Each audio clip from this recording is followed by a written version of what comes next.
What's up, everybody? Welcome to another episode of the Cigars and Everything Else podcast. Episode 33.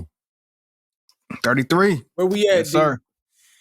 Man, we got so many ways we can go with it. We can go Patrick Ewing. We can go Pat Ewing. Kareem. Definitely Kareem. We could do GOAT. We can do Grant Hill. One of the most underrated, never hit his potential guys. Yeah. Dynamic for his era. Yeah. Or we can go Scottie Pippen. Pip. How you go Pip over Larry Legend? We ain't gonna consider Larry Legend? Yeah, we got throw him in there. Throw Larry in there. I had to put Scottie Pippen in there, man. You know how I feel about Scottie. I didn't know if you was gonna actually acknowledge Scottie and whatnot, man. Hey, we got some baseballers, man. We got, I think, Jose Canseco. Okay. You know, since we don't ever show them love, even though they sports stink. You know what I'm saying? Jose Canseco, man. That's a throwback right there. Throwback, man. The Canseco episode. Yeah. We're going to call it the Canseco episode.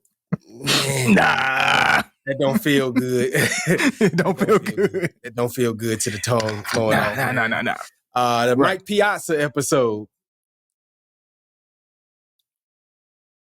Nah. Sorry, baseball. Your sport stinks. We not gonna roll with you.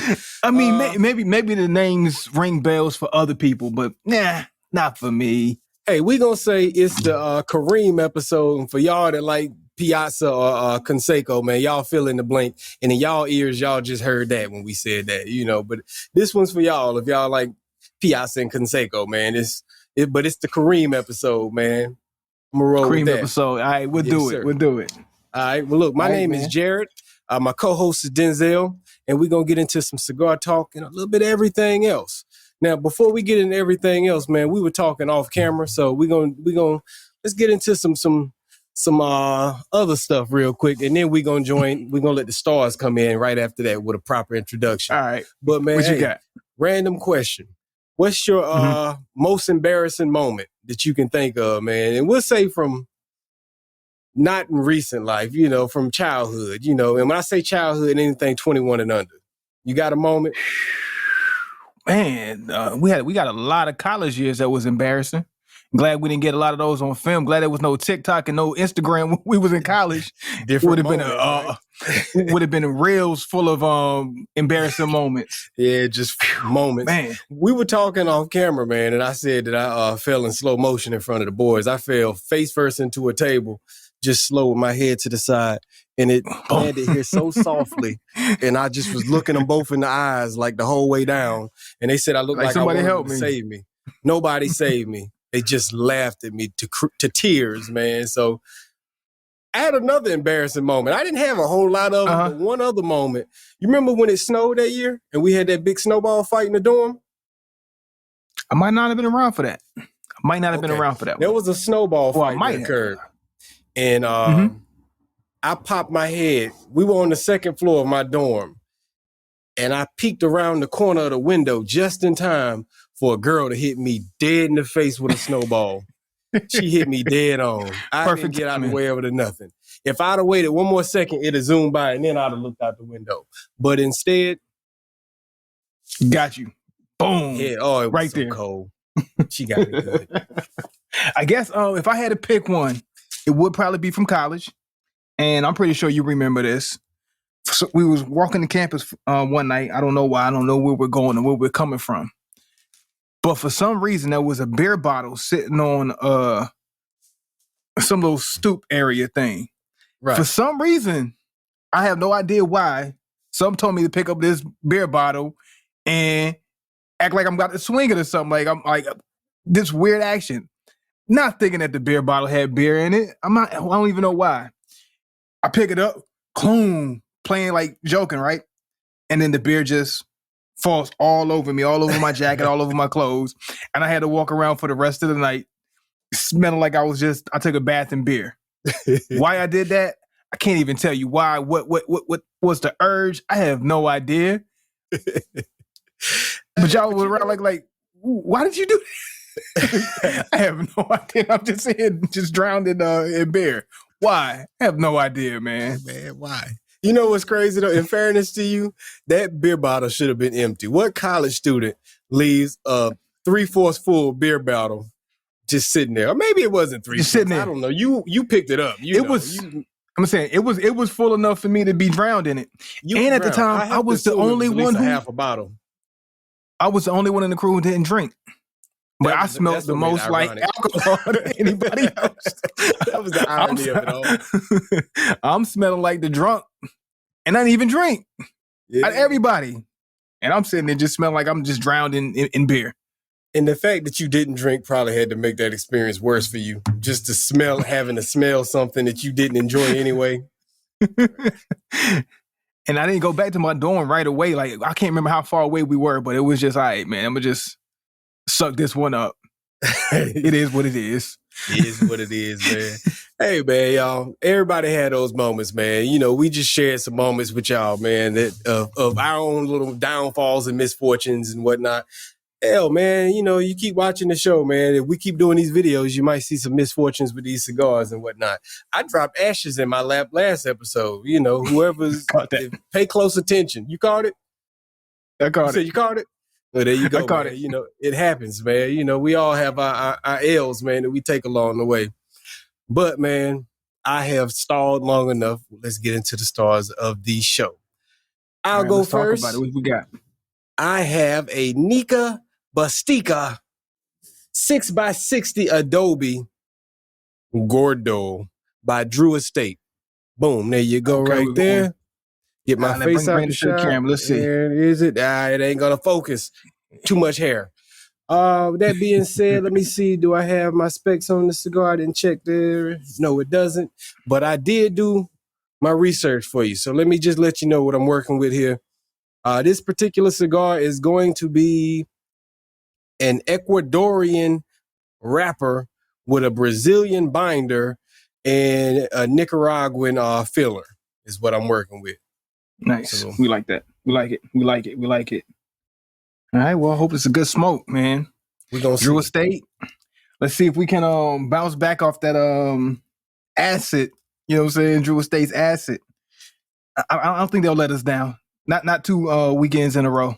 We're going to see. 2 episodes back to back. All right, man. So check this out. So today was one of those game time moment decisions. Which way I wanted to go with this. I picked up a CAO. Got this guy right here. And not a flavored one. Or at least I didn't think it was a flavored one. It doesn't look like one of the flavored ones. So I was curious to see these other cigar brands who usually do the flavored cigars and try to journey into some of their non-flavored types and see how well they do that. So that was an option. But then I came across Romeo y Julieta, my first cigar smoke ever. So I didn't find my first cigar, but I haven't revisited Romeo in a long time. And Romeo was the first cigar brand I've ever smoked. So I wanted to kind of come back to Romeo and try out some Romeo. I haven't had them in a while. Haven't tried any different types of Romeos in several years. So I picked up the Romeo San Andreas, and I think that's what we're going to go with today. The Romeo San Andreas. That's pretty. San Andreas. That good torpedo. Hey, man. All right. So I picked this up without looking at any specs. So whatever I get is whatever we get. I have no expectation going into this. So you didn't find out the wrapper or the binder or nothing for us, the filler, none of that stuff? I mean, I have it pulled up. But going into it, picking it up, and not knowing anything about the cigar, it was just it is what it is.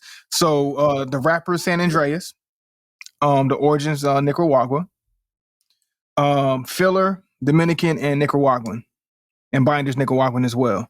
So that's what we're looking at. We got more of a Maduro wrapper, so we got that dark wrapper.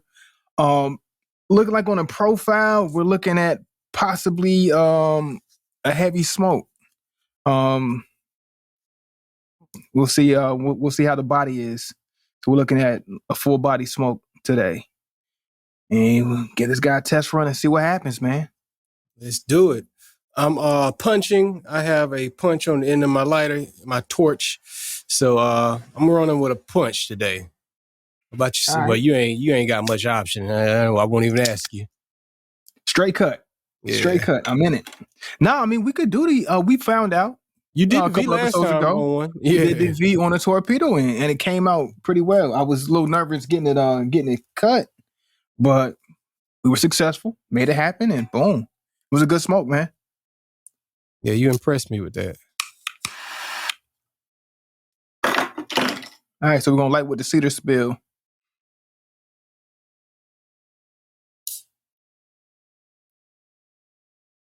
So what's up with the matches, man? I ain't see you one match shorty in a long time. Man, you know, I got my cedar stick, so I wasn't going to, but don't challenge me, brother. Like, I'm prepared to get to work if need be. Always prepared. My intentions, though. Yeah. True aficionado. Yeah, but I didn't intend to. Hey, while you get started on your toasting and whatnot, I would like to know, because you said you revisited that acid from last week, and I want to hear your thoughts on it. Oh man, typically, when you go back and you revisit a cigar, 9 times out of 10, it's not as good as it was when you first smoked it. So I don't know what I was thinking it was going to get any better, picking it up and trying it again, or at least finishing it. You know, I don't like to let a cigar go to waste. So I had some more time, I think the next evening, and, you know, just want to go ahead and finish it up. A couple of puffs in, it did not age well. It is not one of those cigars that you want to save for later. You know, flavor was pretty much gone. So the features that allowed the smoke to be more enjoyable had dissipated by this point. So it was a couple of puffs in. It's like, there's no point to smoke the cigar. I put it back out and I moved on to the next. So not a fan, not much at all. It didn't win me in the second relight. So didn't win you in the first.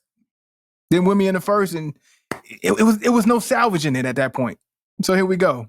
We just let it be, and I moved on to something else. It's like, why struggle through a smoke if I don't have to? Sounds like you'll never smoke acid again. Is that the case? You know what? I mean, even though I did say I could see myself smoking that one again, I probably wouldn't. More likely than not, I probably wouldn't.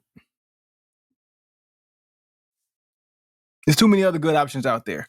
You know, I know CAO, they have a lot of good flavors. Why not grab that? If I have them side by side, why not grab it? If you got some Javas around, some fat bottoms, I'm grabbing it. You know, acid has to be the only flavor cigar, and I have to be in an extremely flavor mood to go ahead and pick it up. It's got to be the only option. Hey, man. Understood. You make a great point, though. You know what I'm saying? There's so much to choose from. Why sit around and keep going back to something you didn't have a good experience from? You know what I'm saying? Sure. Even though we may do it as cigar nerds, you know what I'm saying? Just to be like, all right, what if, you know, it was this scenario, let me give it another shot. Right. Or if it's something that's popular enough that you say, hey, I had a bad experience, but people love this. Let me try again because maybe it's a one-off. Yeah. Outside of that, like, you know what I'm saying? Like, why? Like, if it's just something regular that's not hyped up, you know, why? Mm-hmm. And acid doesn't have that hype. It doesn't have that hype. It's a name that's out there, but it doesn't have the hype. Yeah, popular with no hype. It's redundant as that. So, contradictory, right? Contradictory, yeah. Sorry, I didn't graduate college. Cut it out. Hey, so what you got pairing with your stick today, man? I'm just back on the tequila, man. Back on the tequila. Okay. Yeah. Tequila. Dark tequila. Yeah, back on my brown tequila. So I'm here with the bamboo. Bamboo. Got some lemonade with it. Yeah. So we're gonna get a splash. I already got the lemonade in the cup. I threw some club soda with it. Say what? Copper mug. Copper mug. Hey man, so styrofoam cup, man. You got me looking like hood player. You know what I'm saying? While you sitting around with the good etiquette. And it ain't double cup. I know. I missed out on the one demographic I could have satisfied. I missed it because I didn't double cup, man. Oh, come on, man. Come on, man. What am I doing? Hey, this stick, man, letting us is down. Spicy. Is it? Okay, we got a spicy boy. That spicy black pepper is hitting, man, you know, with a little earthiness. I'm like, whoo, please let something else come on in here, Drew. What did you do to me? So we got some strong pepper off the cap. Okay. All right. Hey, my Romeo is pretty smooth in the beginning. Yeah. I'm kind of enjoying it. I took maybe 3 puffs so far. Not knowing what to expect. Right. And real smooth. So now we're gonna see how the bamboo is gonna complement these next few puffs as we go along. So we got some smooth, a little bit of cocoa, a little bit of chocolate, man. Right. Some oat.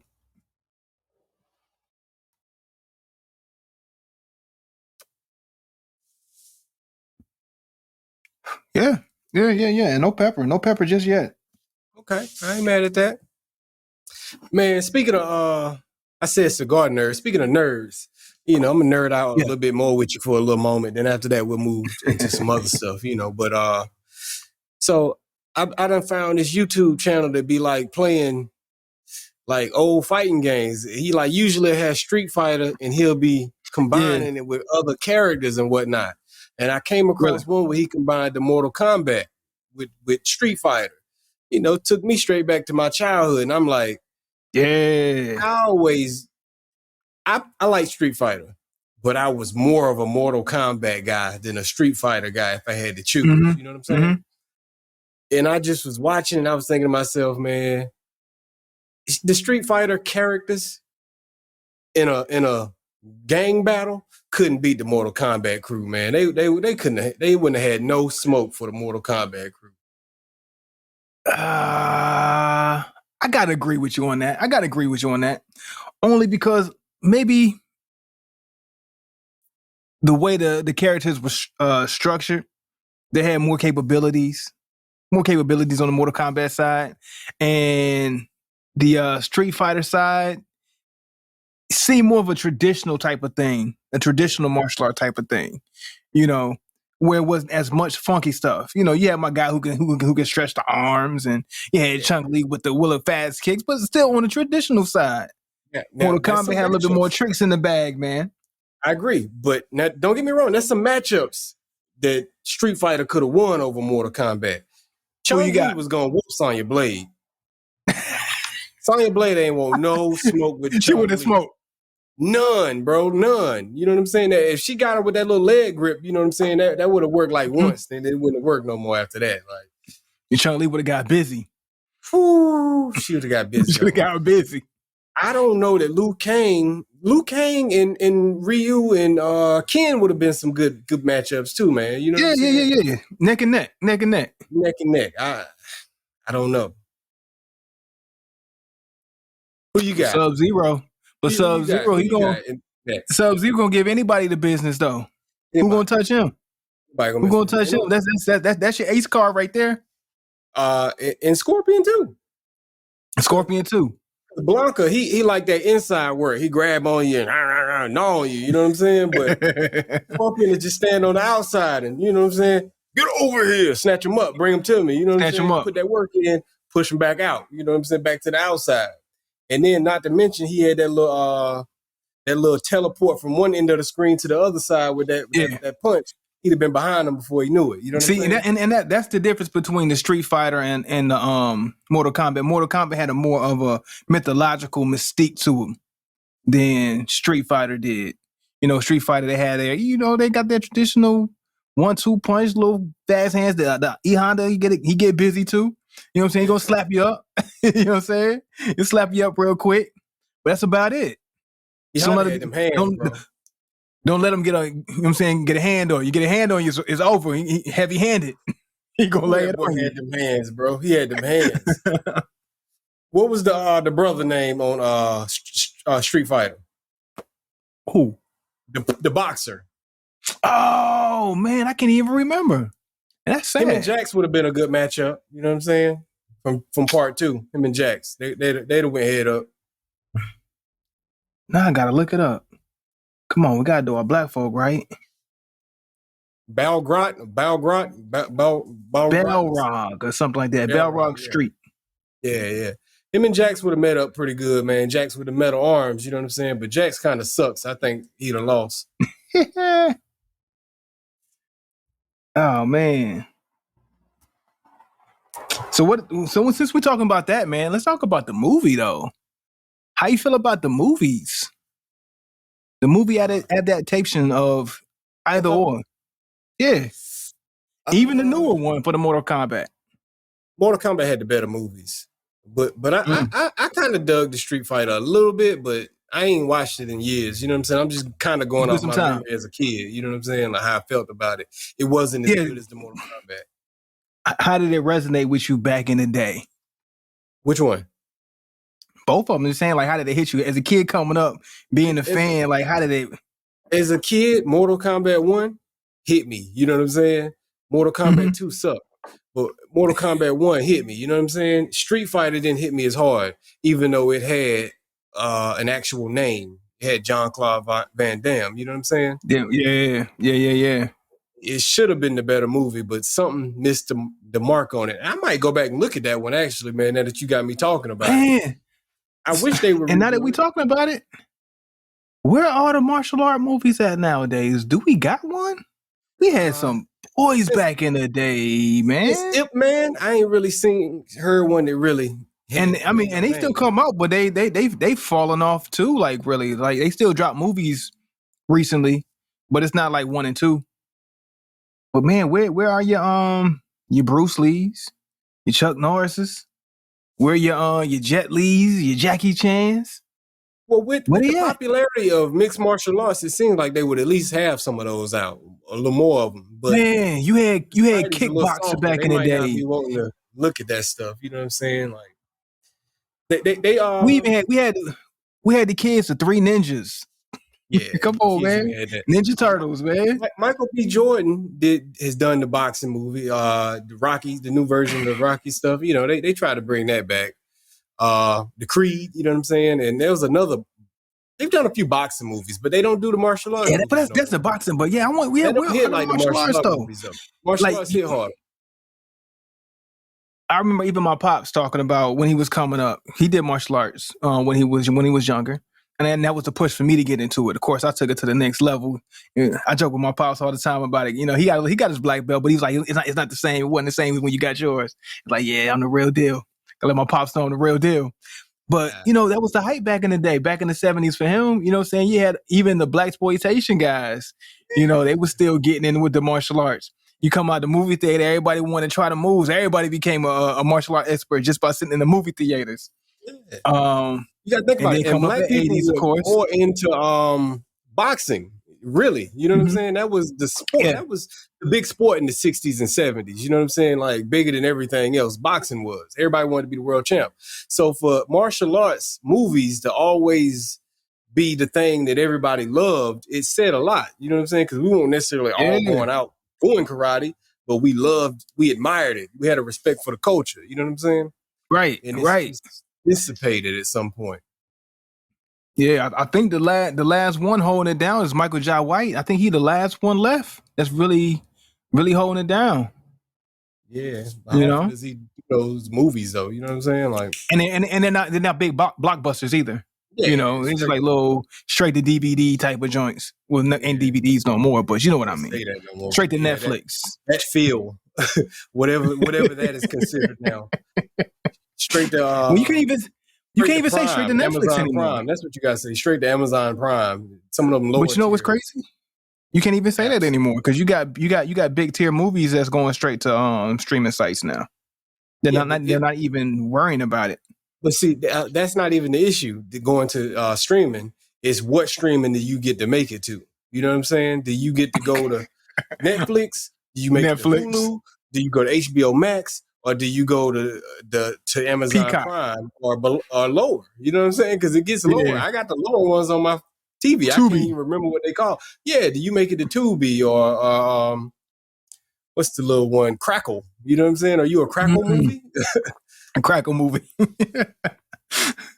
Hey, they put out a new Tekken, man. You know, Tekken should have got a movie, as far as I'm concerned. Oh, man. Yeah.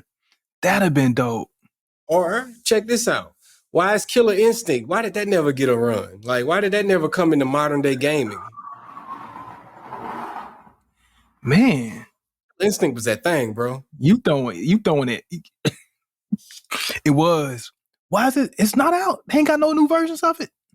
Even with the newer, like, even since when? Like, when was the last time they dropped a game?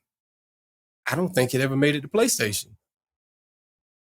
I think it ended in the Nintendo era. And wow, that's crazy. That's crazy. That's something they definitely should bring back then. It was a great game, classic, bro. Like, that was great. And especially with the way technology is. Yeah. Especially with the way technology is now versus what it like. So Nintendo 64 was probably like the last time it was. You know what I'm saying? Produced. Did it get there in 64? Was it just Super? I don't know. Like, I ain't seen it since That's Super crazy. Nintendo, to be honest with you. That's crazy. I loved it growing up, though. Yeah, show some more love to Killer Instinct. Would make a good movie. I miss the arcades, man. In the arcades. Mm-hmm. Like, they got them still in a sense. But, man, that was the spot to go.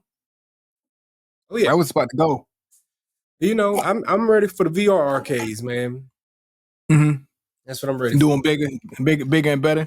Yeah. So y'all ain't got them like that out there yet? Right now? Yeah, we got some VR. They got here. Okay. They play at them, but they ain't where I want them at yet. You know what I'm saying? So the level's not there yet. They got to level up. Yeah, like the concept is there, but it just needs to be improved. Yeah, it's fun, but it ain't there yet.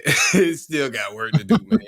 It's cool for a here and there thing, but some other games aren't as realistic. Some of them just ain't as fun. Some are funner than others. Yeah. You know what I'm saying? It's got a ways to go. Okay. I'm talking about when the big games is all in the arcades and we just all go there and we playing Killer Instinct against each other with the VR. And as the characters. Yeah, you pick your character and you become the character. I become you ain't just on the you just ain't on the sticks as the character. You become the character. Raise my leg to do that kick. If I'm Chun-Li, I gotta go wah, wah, wah, wah, wah. A lot of people in trouble then. They're in trouble, bro. I'm in trouble. Shoot. My knees gonna be hurting after that. Shoot. That's a workout, man. It's like the Wii games, you know what I'm saying? Get interactive with it. Yeah. You know, Americans so lazy, we ain't appreciate them. You know what I'm saying? But we tried. Yeah, they wanted the video games you can control with your mind, probably. You know what I'm saying? You ain't got to do nothing. Just sit there, just, hey, do this, do that. You know, just think yourself through it. Yeah, nah. I want to do some work. Now give me some movement. Yeah. Some movement, man. So I can feel like I just got my behind whooped afterwards, man. Give me a real adrenaline rush, like. Man, like, I remember when I went to the VR spot, right? The dude that run it, he was like, he saved this one game. He was like, hey, just come over here and do this one game with me. And I'm like, what's the game? You know what I'm saying? He's like, nah, you just got to do it. And I can't tell you nothing. So he put me in the little set. He said, stand right here and step on this little board. I'm like, all right, I step on the board. He's like, all right. So then all of a sudden he cut the game on. And I'm walking this plank off the edge of a skyscraper.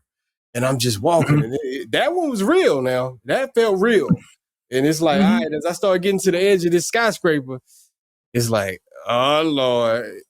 He's like, nah, you're good. You start really feeling nervous. Yeah, you start getting nervous for real. Like, and that lets me know that the mind really don't know the difference between a dream and reality. You know what I'm saying? That's why when you dream, you get scared like somebody really after you.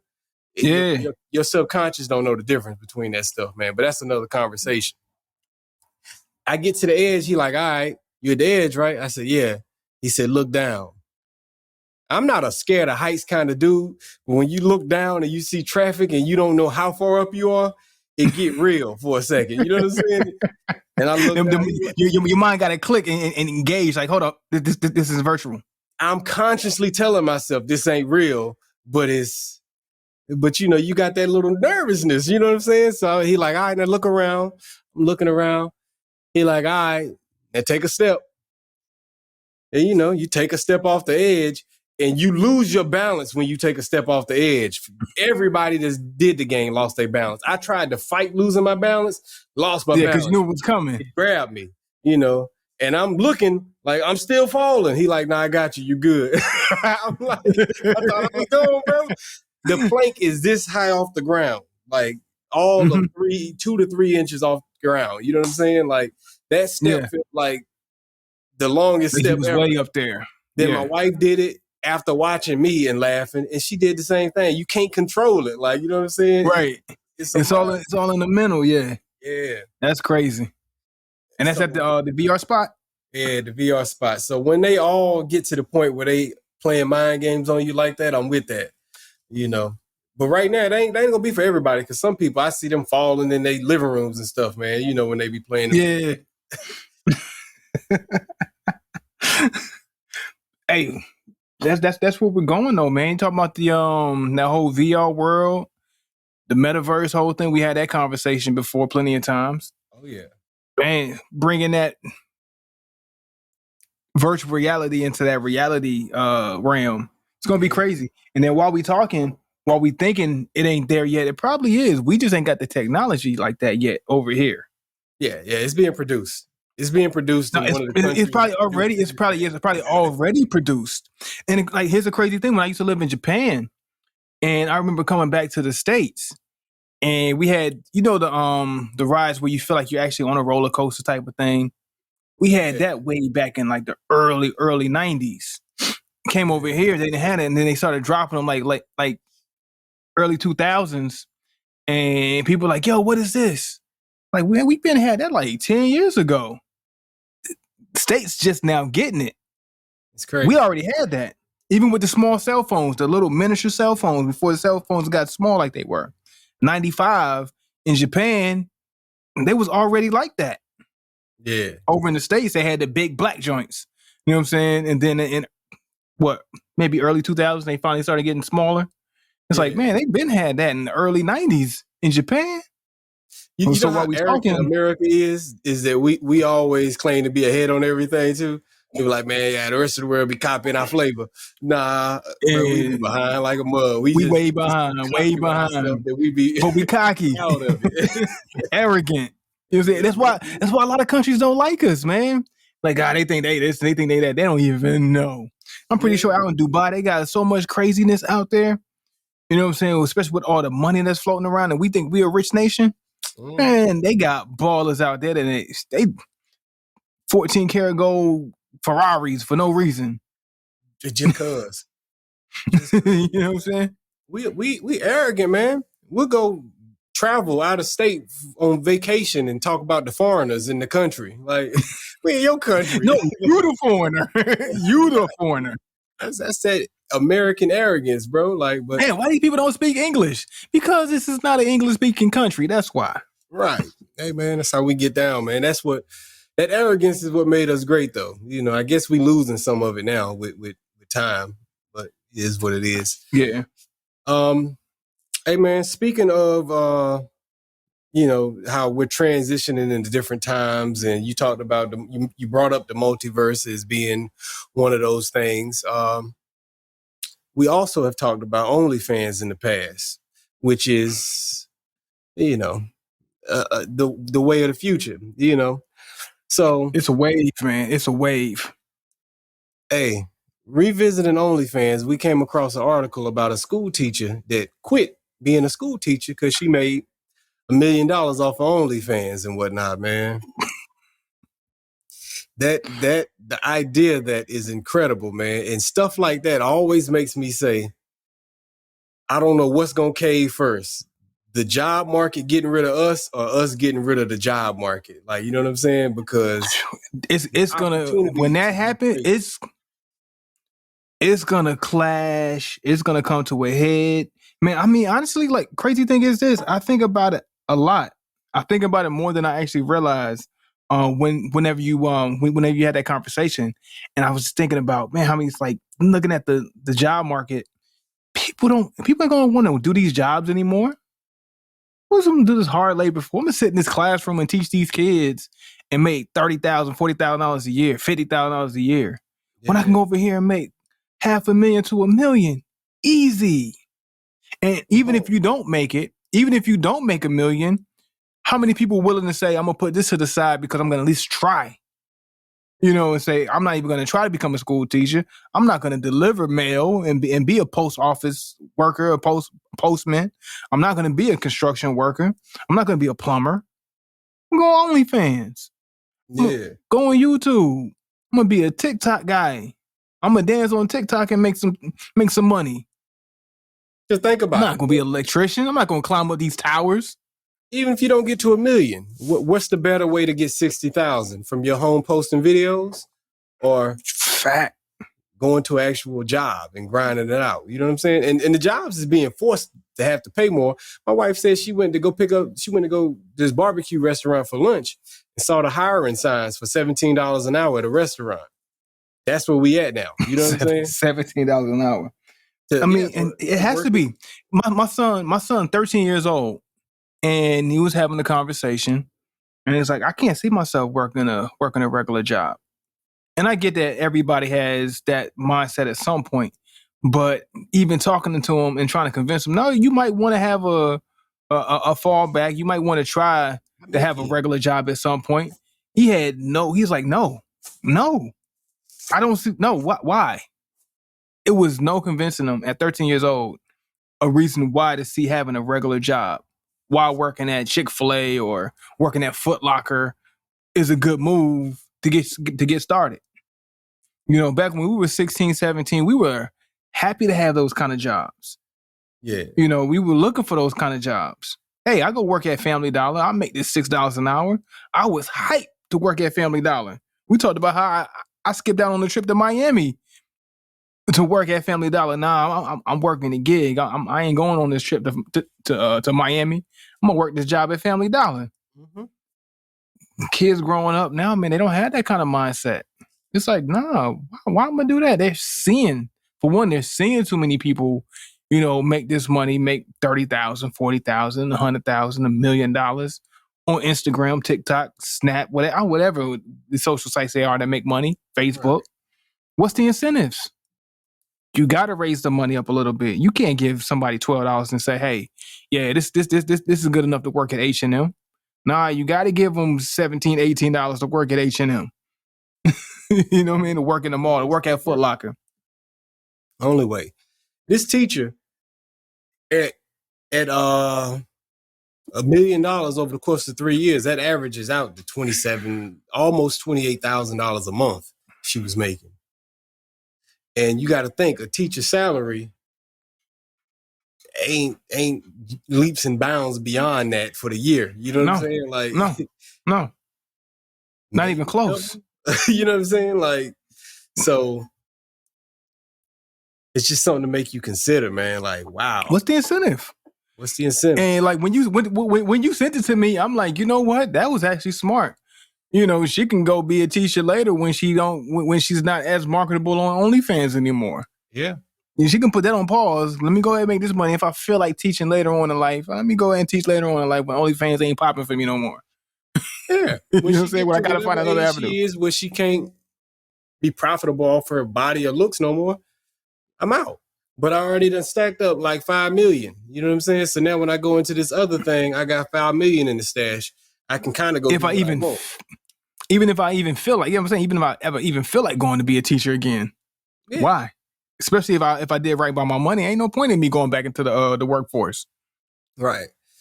Bro, I sent you this link about the dude that was making $2 million a month off of social media skits. Mm-hmm.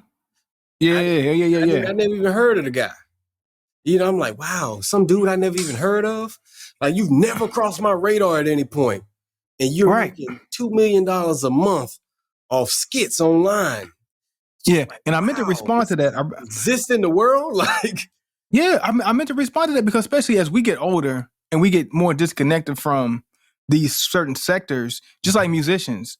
You got so many musicians or rappers or whatever who are out there that we never heard their names, but they're popping for a certain sector. And even when you talked about me and, how we market music, hey, look, just work on your your audience. So if you get on Facebook and you got a market on Facebook that's 2 million people who are subscribed to you, 2 million people out of the whole world, that's not a lot of people, honestly. Yeah, and that's 2 million people that you would never come across and you would never come across of to even have the interaction to say, hey, do you know Snooty Whoop, whoever this guy is? But that's still 2 million people that you've never met, you'll never have a conversation with, that are still subscribed to this individual who's paying them out.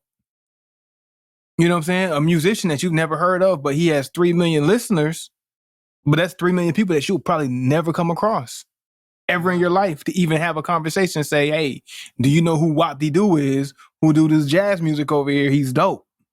But he still got 3 million people that subscribe to him that's paying him every day, every stream. That's what's so dope about being able to reach large scale markets across the world. Because we're not even just talking about, when we're coming up in music back in the day, you was marketing your neighborhood, you was marketing your school, your community, your state. Maybe you might go from city to city within your state, and that's your biggest reach until you can get put on further. But man, I got a homeboy that's out in Denmark that I talk to from time to time who enjoys what I do. Like, man, this is dope. I want to collaborate this and that. I would have never met this guy if social media wasn't a thing. And these ways of putting your stuff out wasn't so vast to where you can reach so many people across the world. It's crazy. It's incredible, man. It's incredible. And it's great opportunities for people, man. You look at the idea that these people can do these things, like even with OnlyFans, right? You don't even have to have your face out there, but you have the opportunity to make this level of money without having your face out there.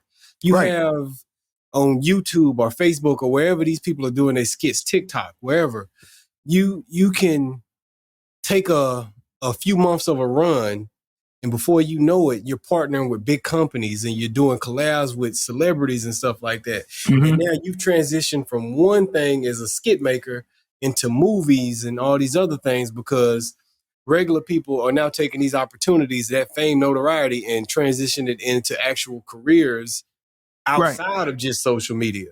Like I looked at we went out to eat we went out to eat last night at this pizzeria, and they had wrestling on, WWE. And I'm looking up there, and one of the Paul brothers was up there. And apparently he's like a character on the show now. I didn't know he was a wrestler. And I thought to myself, wow, this dude went from being a YouTube dude to fighting Floyd Mayweather to being a professional wrestler. He just did whatever he wanted because he was famous. And it's like, I remember it seemed like being a wrestler would have been a hard thing to do once upon a time. Like you had to go to school for it, then you had to train, then you had to go through all the little unknown places that you work your way up, and then you work your way up from the unknown places, and then you get to the big leagues if you actually make it. Like, you know what I'm saying? But like, yeah, this dude is just, hey man, you famous? Come on. Ronda Rousey, you want to do this? Come on and come do it too. Like, you know. But here's the thing. That's smart business. That's business too. At the same, like the beautiful thing with that is the business aspect of it. It's like, okay, I know this guy has his own audience, and that's how they market it. Hey, look, I'm bringing an audience to you. I got 5 million followers on Instagram. That's 5 million people who subscribe to me. So you put me on your program, you make me a WWE wrestler. Guess what? That's at least half of those people they're gonna want to tune in just to see me. And now every time I post something about me wrestling on your network, that's more eyes. Like that's the great thing. I heard Kevin Hart talking about it. Like you are really owning your marketing, your marketing ability. Like your profile becomes you and whatever it is that you built around you. So wherever I go, those eyes that are on me, that 5 million, whatever I post, whether it's a Chick-fil-A or if it's a bottle of Bamboo or it's me wrestling on WWE, that's 5 million people who are going to be exposed. 5 million people who will be exposed who might not have been aware or interested, now interested into your entity because you brought me on board. Right. So they're looking at it, it's a win-win from both sides. A win-win for that individual who I don't have to go through these loops and bounds and be this unknown person, go make a name for myself and become The Rock or become John Cena. I am who I am. You bring me on, I'm good to go. I'm good to go. You good to go. Yeah, it all comes down to companies not wanting to have to build anymore. Because what you just said applies to the music industry also. Music industry too, yep. Hey, man, I'll find a little dope writer to write you a song and make you a hot beat. You know what I'm saying? You just take your fame and we'll make you hot, Cardi B. You know what I'm saying? Not saying that Cardi, maybe she writes her own stuff. I don't know. But you could take a Cardi, and if they got enough personality and enough musical talent to get by, we'll get you to write songs. You know what I'm saying? And get you out there. Yeah. You know? And sorry, Cardi might be a bad example because I think she did her stuff from the ground, even though she took her fame and did it. But I think she did from the ground, but I think when she got to a certain point, she hit a certain level where the industry swooped her in and put her part of a machine. Yeah, I think she was already she was famous. And then she got sucked into a machine. Yeah. She was famous. She was famous based off of her social content. She was famous based off of her appearances and being VH1 and all that stuff, and building her own core fan base prior to getting sucked into the music machine.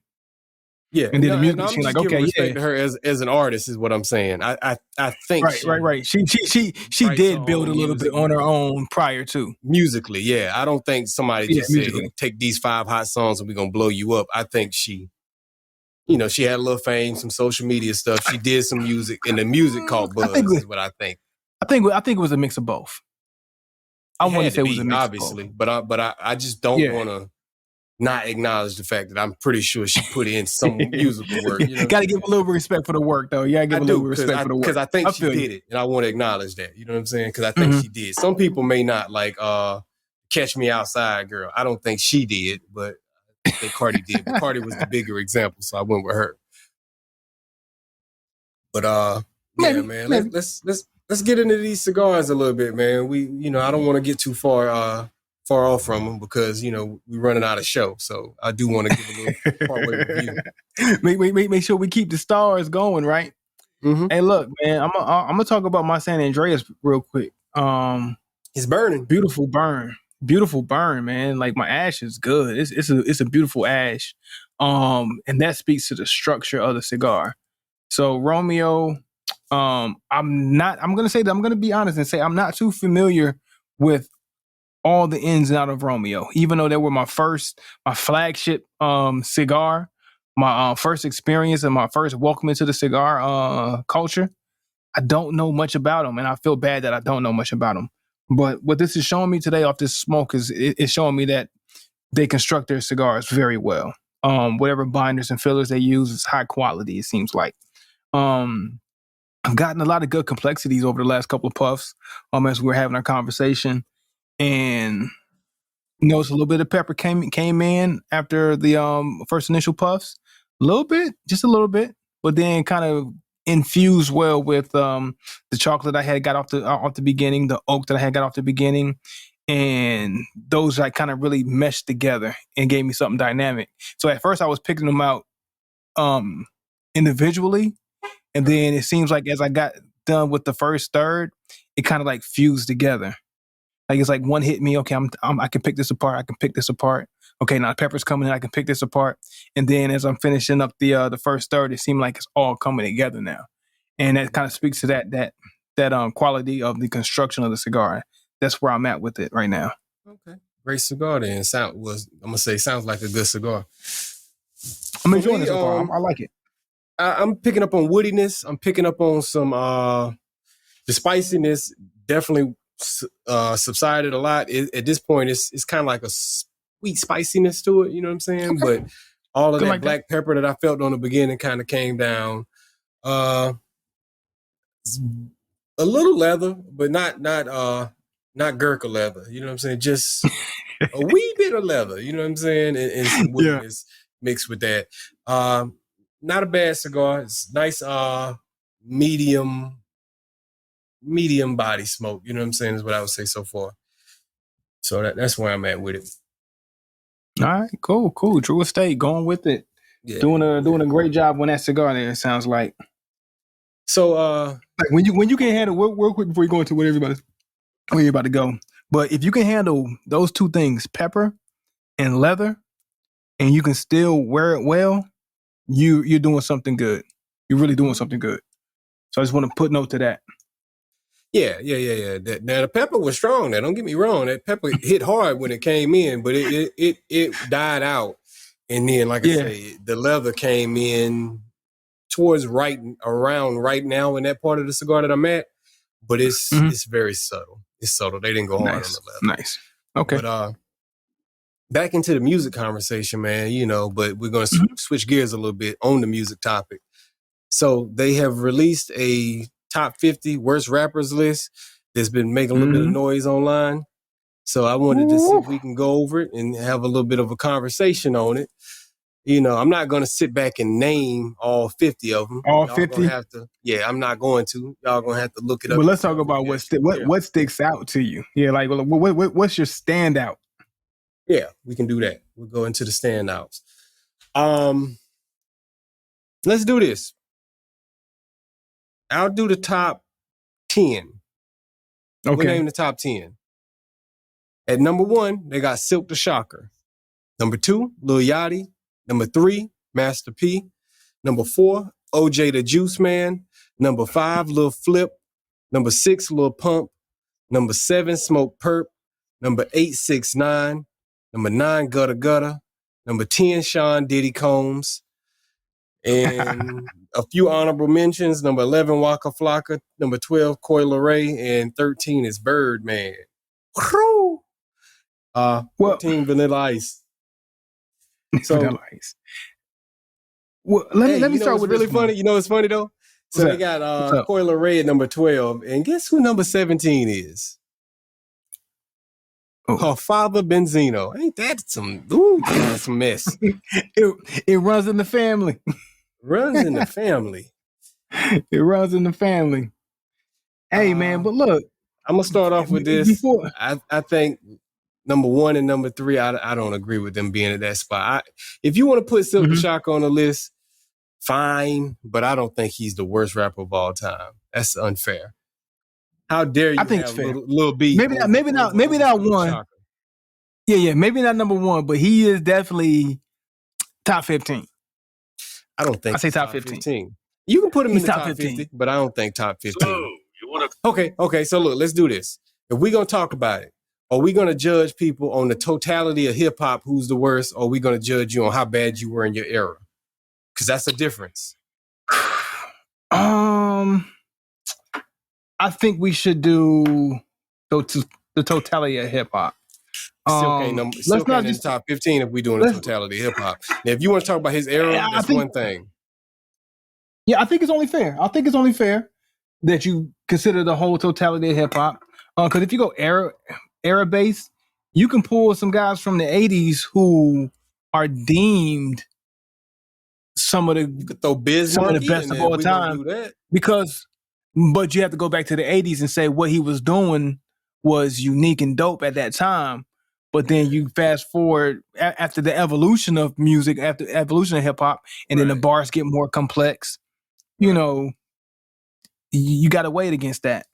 But I still think Silk. He's still top 15. Look, this is the thing. This is where Silk get a bad rap. I'm gonna defend this, right? I'm gonna defend Silk because I defended Silk to you before. This is why Silk the Shocker is getting a bad rap with having him the number 1 worst rapper of all time. Because in his era, he was not viewed as the worst rapper during his era. Now there are a lot of people that didn't feel him, but there are a lot of people that felt him too, though, man. I can say that. No, I agree. And you know what? And I don't think that it was necessarily him. I think it was the whole movement of No Limit.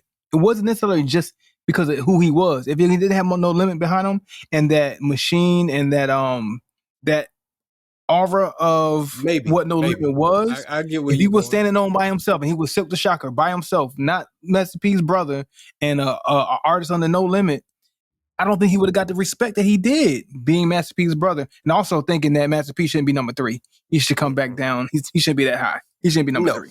Don't even put P on the list, bro. Yeah, I mean, I wasn't even a fan of P back in the day, but I don't think he should be. Yeah, I don't think he should be there. I don't think he's definitely not number 3. No, and he never really claimed to be no rapper like that. You know what I'm saying? But even with that, he ain't. Nah, bro. Like, you got to put some respect on P than that, bro. P is. You got P over Baby. You got Baby Birdman is a better rapper than P. Come on now. Yeah, bro. Like, I agree with you. On that. And this is coming from somebody who wasn't a big fan of Master P. I wasn't a huge Master P fan at all. Not even a little bit. I respected him, but wasn't a fan of you know what I'm saying, his music like that. I respected the music, understood what he was doing, but it wasn't what I was riding to. All right. How about this then? You got the list in front of you? Mm-hmm. Who's number 47 on that list, and how you feel about it? Come on, man. Hey, look, no, I'm gonna be honest with you. RZA's number 47. And in all actuality, coming from somebody who enjoys bars and flow and personality and how all of that comes together, I agree with it. See, I'm gonna say in the totality, I'm not a big fan of RZA as a rapper. I'm gonna say on the totality of hip hop, RZA don't make this list. But you can probably find 50 rappers who are worse than him. You can't. But if we're gonna put RZA on the list, I like him there. I'll say that. Okay, and that's where I'm at with it. I like him there. That's where I'm at with it. So, like, same thing that you said. So, if you said who's top 50, or would you put RZA in the top 50 worst rappers of all time, I would have never considered putting him in the top 50.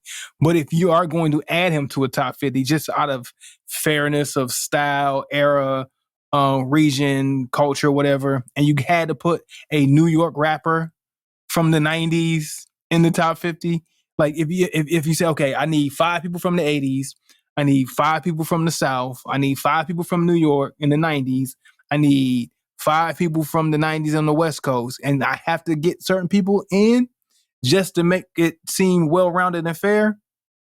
Yeah, I give it to him. But can you find 50 overall rappers who are worse than RZA? Yeah. But if I just had to fill a quota, you got to put them in there, and you got to put them right there. So, and then, like, the same thing with Gucci Mane. Like, Gucci Mane being 40, and I'm not a Gucci Mane fan, but I don't even think he should be 40, honestly. Gucci shouldn't be 40, bro. Like, Gucci has some weak moments, but Gucci's had some overall really good moments too. Overall career-wise, it's a balance. You know what I'm saying? Like, yeah, overall career-wise, it's like putting 2 Chainz in there, and 2 Chainz had some whack bars. He had some extremely horrible bars in time. Is he in there? But overall, I don't think he's in there. But overall, would you ever put him in there? No.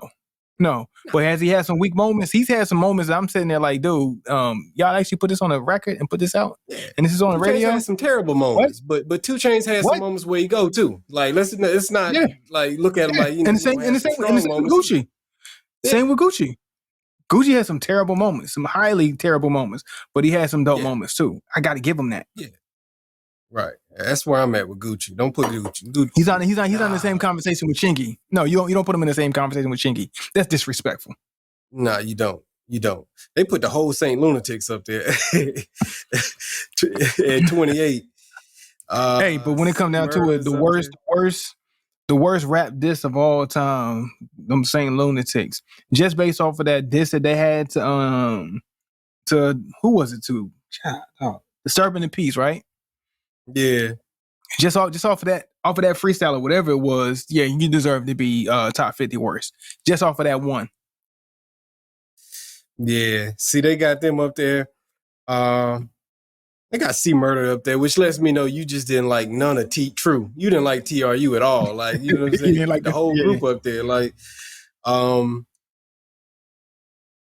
Nick Cannon's at 26. I think Nick can rap, but you know, I can't. It's the totality. It's the totality. You know what I'm saying? It's the career. It's the career. Yeah. They're looking at the whole totality. Yeah, you know, I can't defend him as much as I think. No, you can't. He can rap, but yeah. How you feel about Nelly being in there? Cardi B is number 20. I don't think Cardi B should be on this list. I disagree. Yeah, I disagree. I disagree with that too. Cardi's not. I'm not a huge fan of her. She's not a bad rapper. She can deliver. Like I don't know, like to what degree she writes her own rhymes, like we talked about. But does she have a delivery? Can she flow with it? Yeah, I give it to her. Like if you have to name some of the female rappers who are popping right now, including Cardi and Megan Thee Stallion, she's one of the better ones. She's been one of the better ones out there right now. Let's be honest, man. Cardi's gonna go down as one of the best female rappers of all time. Why would you put her on this list? You know what I'm saying? Yeah. Because what she represents for her era. You know what I'm saying? Am I gonna sit here and put her up against MC Lyte? No, I'm not gonna have her run it with MC Lyte. You know what I'm saying? But she's one of the best. Like let's be honest. You know what I'm saying? She may not be. She represents. She may not be Lyte. She represents her era very well. She represents her era very well. She does. Like you hear this, you hear the City Girls, Cardi B. Come on. Who's the Glorilla that's out? Glorilla, Cardi. Come on. Like if you weigh her against her era, she's head and shoulders above most. She is. I've never really heard a bad verse from her. Well, I said that's a bad verse. Mm-hmm. Like I may not have heard loud about all her stuff, but I ain't never heard one. I was like, get that out of here, Cardi. Like you know what I'm saying? Right. I agree with that. And I can say that about most people. I've heard bad Jay-Z verses. So you know what I'm saying? For me to say I ain't heard a bad Cardi verse is a compliment to her. Like you know what I'm saying? Yeah. I agree. How do you feel about French Montana being on there? I don't think French is bad. French ain't bad. French ain't great. French ain't never shined as great. Mm-hmm. French is middle of the pack. That don't get you on the worst of all time list, though. You know what I'm saying? Just being I'm totally mediocre. You know what I'm saying? Right. I mentioned this to you, how much I disagree to this one, though. And a lot of people might not know how dope this guy actually was, but P.D. Pablo being on the list at 39, man, I think is a disjustice to him. Gotta give P.D. Pablo a bit more respect, man. You looking at him as a 2-hit wonder and putting him on the list for his career, but that ain't got nothing to do with how he got down on the microphone. You know what I'm saying? Like you got to listen to the album. You got to listen to his actual work. You can't just okay, he had Freak a Leak in North Carolina joint. You know what I mean? Yeah. You actually got to listen to him. Like he don't deserve to be on the list. Yeah. Don't judge him by his singles. Okay. We're in an era now where the fans pick your single and it can be anything. Mm-hmm. P.D. Pablo's from an era where you had to go make a club song. And that's what it is. You know what I'm saying? Like, that don't mean that's who you were. When people bought your album, your single wasn't always indicative for what they were going to get. That from that time. Truth. Man, you said a word right there. Like, what's crazy now and what I hate when I listen to music now, especially with these newer artists, it sounds like a lot of these songs that they put on their albums sounds like it's meant to be a single. You know, I missed the era of you had 2 or 3 singles that didn't sound much of anything like the album. The album was a body of work that sounded like a body of work. And then you had 2 or 3 songs that kind of stood out that sound a little bit different from the rest because they went in the studio with saying, man, we need a radio joint. The record label will come to them and say, all right, the album was good, but I need something for the radio. Now it sounds like they need, like everybody's making something for the TikTok or something. They're making something for the quick pop or the stream or for the radio. And it's like the whole body of work sounds like that. Like everything sounds like it's meant to be a single. Yeah. And missing the essence of what it meant to make a full body of work. Everything's not meant to sound like a single. Yeah. You know, you need to have those singles that sound separate from the rest because they're meant to be a single to draw your attention to me as an artist. And then now let's get into the depth of the artist. Right. We're missing a lot of that. And that's what P.D. Pablo was. I miss that also. I do miss that. I want the album to sound one way with 2 or 3 highlighting moments that may sound different. but I knew what you were doing with those 2 or 3 moments. You know what I'm saying? Like, Ross started doing that very well at one point. Ross did that very well at one point. Teflon Don, when he did that. And people judge him on the singles, and that's why people don't think Ross is as great as he is. Go back and listen to the albums. That dude is dope. Like, that's where I was. That's where I was. I wasn't a big fan of Ross, and then I became the hugest fan of Ross. Because I was judging him on the singles, like, that's cool. But then when I got into deeper than rap and actually started listening to the album, Teflon Don started listening to the album, like, yo, this is it. Like, he going in because he came from that fabric of let me put this out for the radio, let me put this out for the street, let me put this out for the mixtape vibe, but this is my album, you know. And then now fast forward, he's not doing much of anything for the singles and for the radio. Now he's just doing album joints, so where you gotta listen to the album now.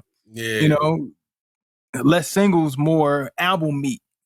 And now he's not getting the respect on that end because he's making album meat and not TikTok dances. Right. You know what I'm saying? Can't please this ain't something you can TikTok to. Yeah. Now he's cut from that cloth. He ain't what he is. You know what I'm saying? Like, but and he still go. I'm giving you nothing but heat now. Like, you know. Yeah. And look at Ross. When he had his battle, his verses, he played Santorini Greece. You know what I'm saying? Just if that ain't an idea to let you know what kind of cloth this guy is, like my Santorini Greece is not a that's not a radio single, but that joint is that joint. You know what I'm saying? But yeah, so that takes Petey off the list for me, man. I'll say I don't like my dog Pitbull on this list. They got Pitbull on this list tied with Flo Rida at 37. I know why you put him up there. I don't like him up there, you know. See, but the thing is, they don't understand him. Like, same thing with Flo Rida. Flo Rida honestly shouldn't be on the list either, because those are two artists. They did it similar but different. They understood their market. They understood their market. They said, this is where I'm going to last forever in pop music. And this is where I'm always going to be able to cash in a check. Because I'm Flo Rida. Okay, I can probably do this, but if I do this, this is going to be residual for the rest of my life. Yeah. Everybody's going to play this at some point. Or I'm going to be able to perform this song forever to any market. Same thing with Pitbull.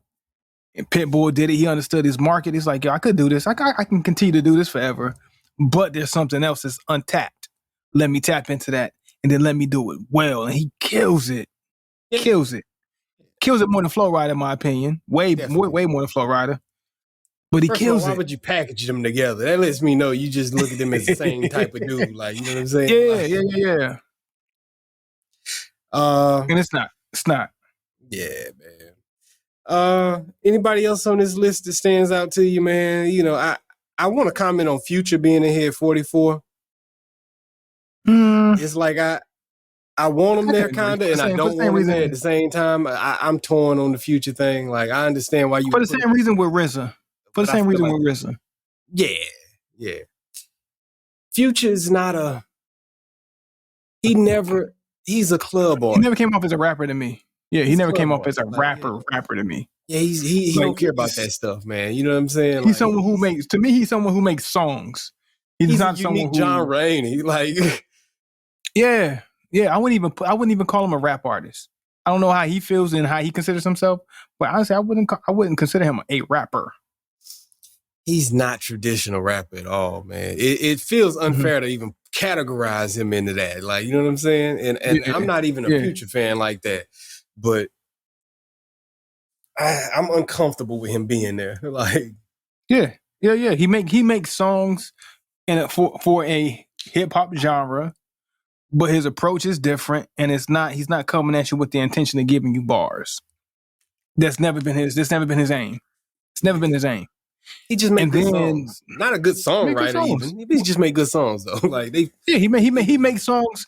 He's one of those who understands his purpose, but it's just more hip hop driven than Flo Rida. And so you could put him in the same sense and mix him in with the RZA type of idea. Okay, if you got to put a certain number of people from the South, from this genre, whatever, Hey, let's go with Future. Right? We gotta pull somebody from this area.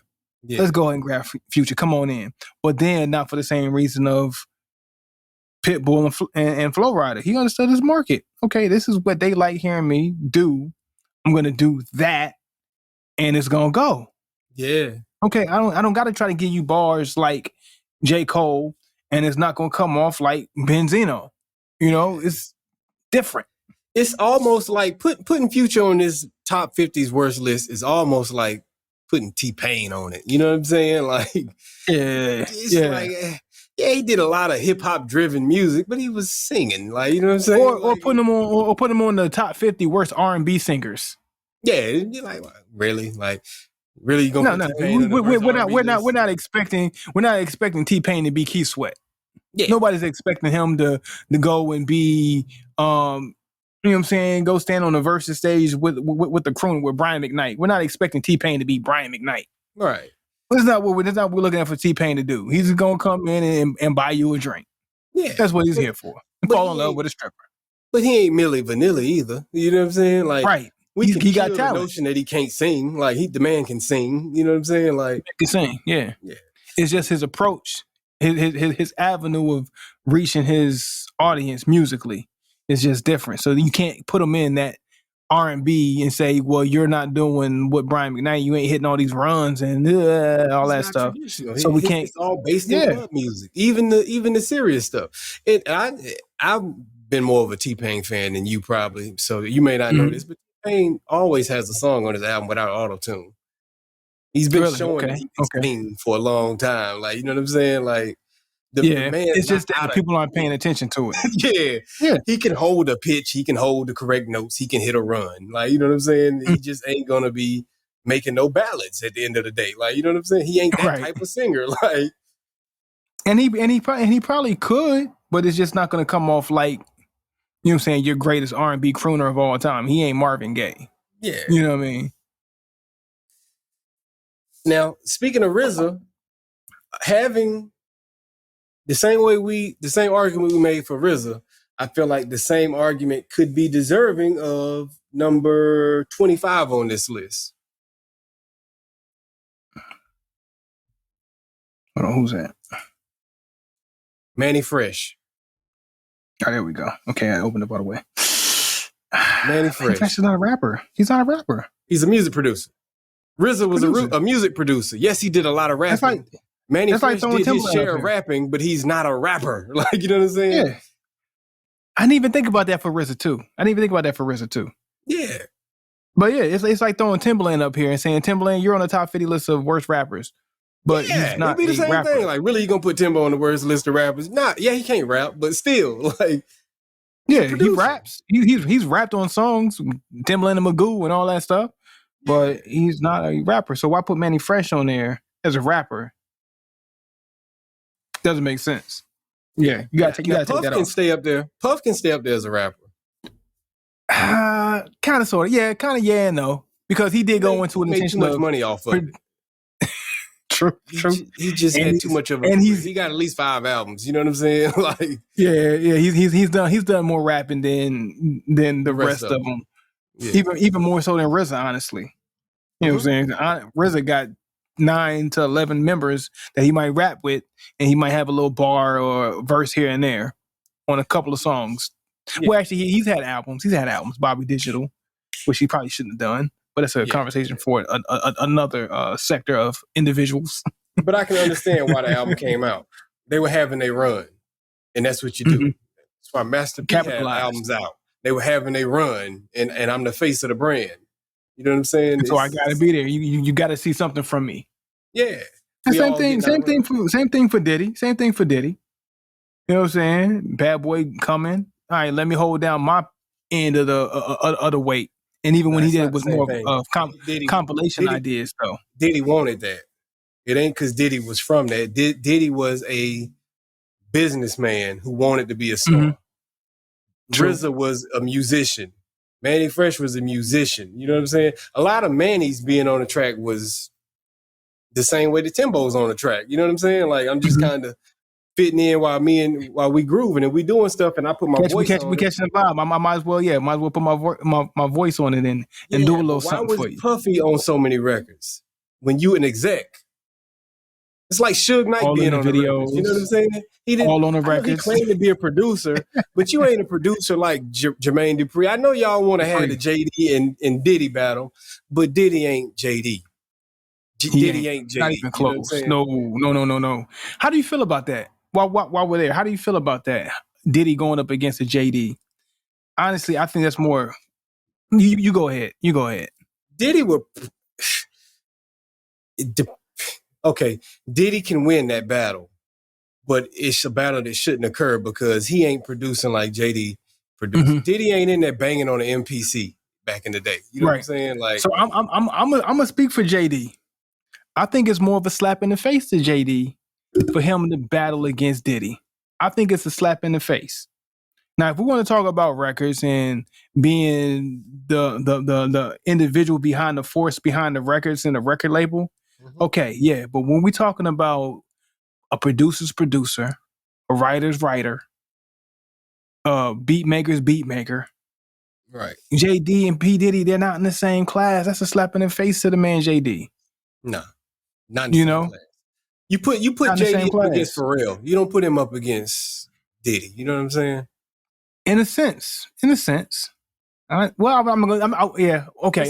the sense they both did. They share hip hop. They share R&B. They both talked on the records and did hooks on the records and whatever. You know what I'm saying? Like it's not as much of an insult, or not an insult at all.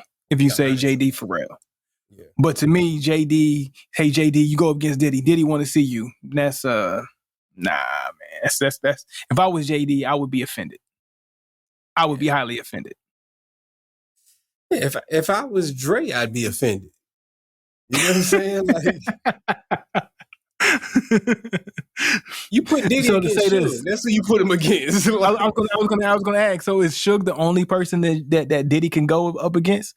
Somebody who's not really that in their music realm, but then represents their music. Is that really the only big guy we got that's out there?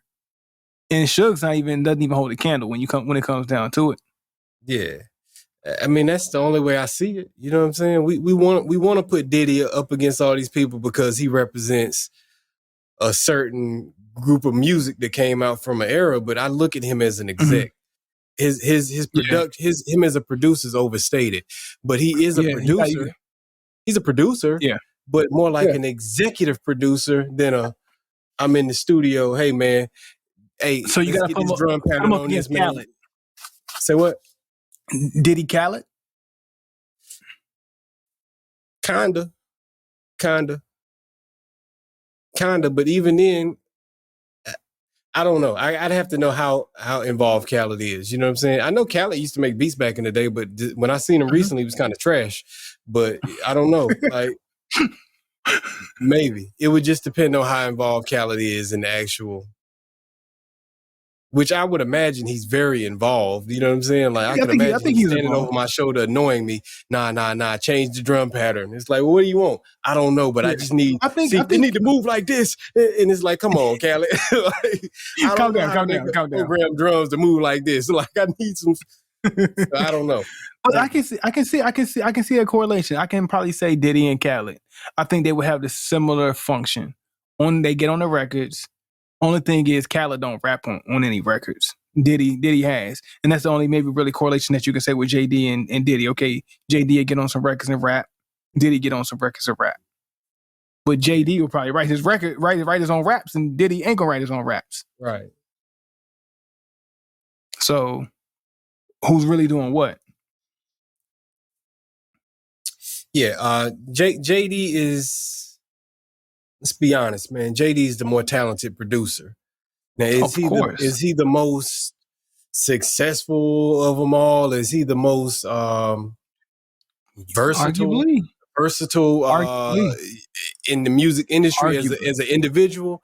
I don't know. Maybe Diddy's the more versatile individual because he wore more hats of this and that. But you know what I'm saying? I don't. Yeah.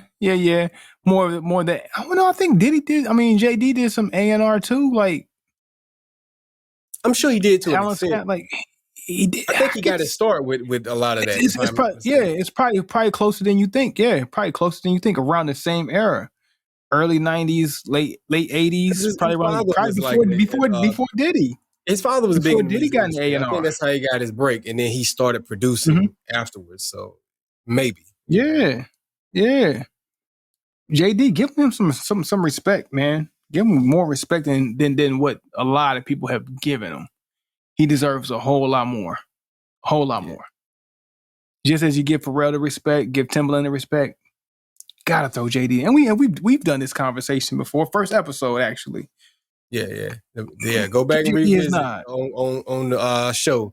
If you're watching this on another platform other than Spotify, we went over the greatest, the Mount Rushmore of music producers in hip hop and R&B also, and that JD got his flowers in, and he deserves his flowers now, man.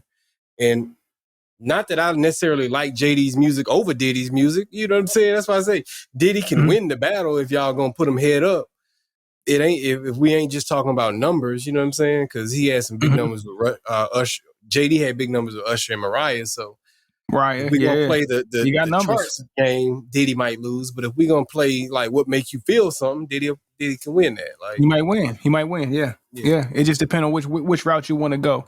And with those two guys, their catalogs are so vast, you can really go anywhere. There's so many ways you can go with it.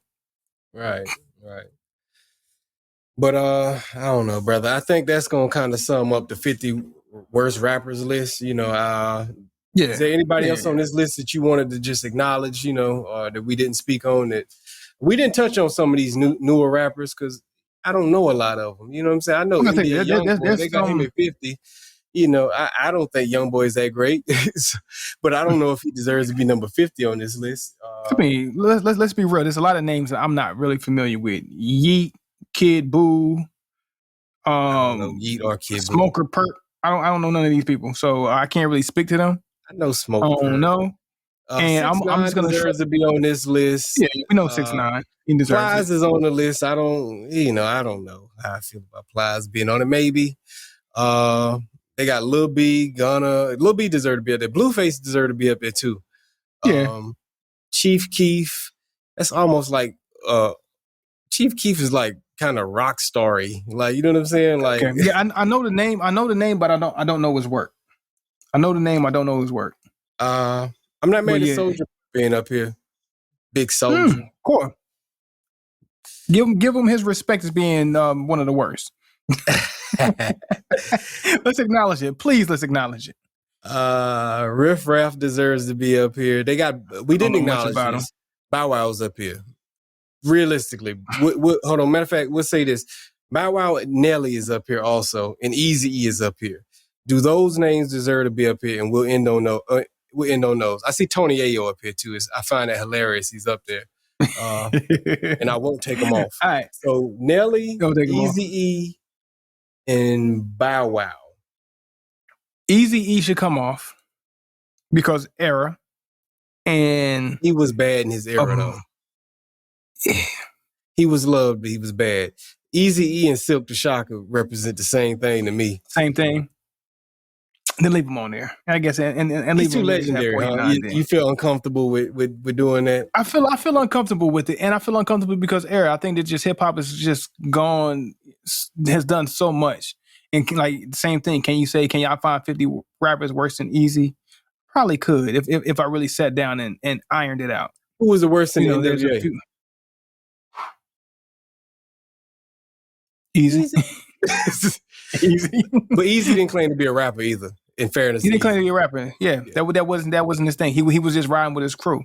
Yeah. You know, we're gonna represent one crew. We're gonna get on some records. We're gonna talk, and I'm gonna talk to him. I'm gonna talk slick, and that's what Eazy did. He was just somebody who just, hey, look, I'm gonna get on this record. I'm gonna say something, and it's gonna be slick.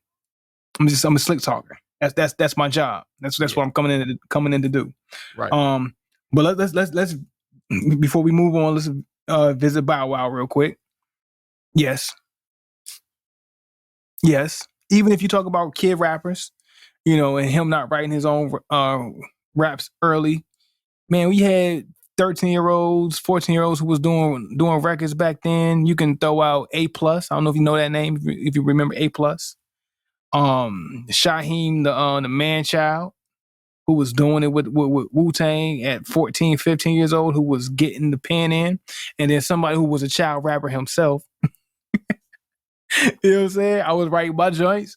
Who was getting it in? I would love to hear your verses today and put them next to Bow Wow's and just really break them down.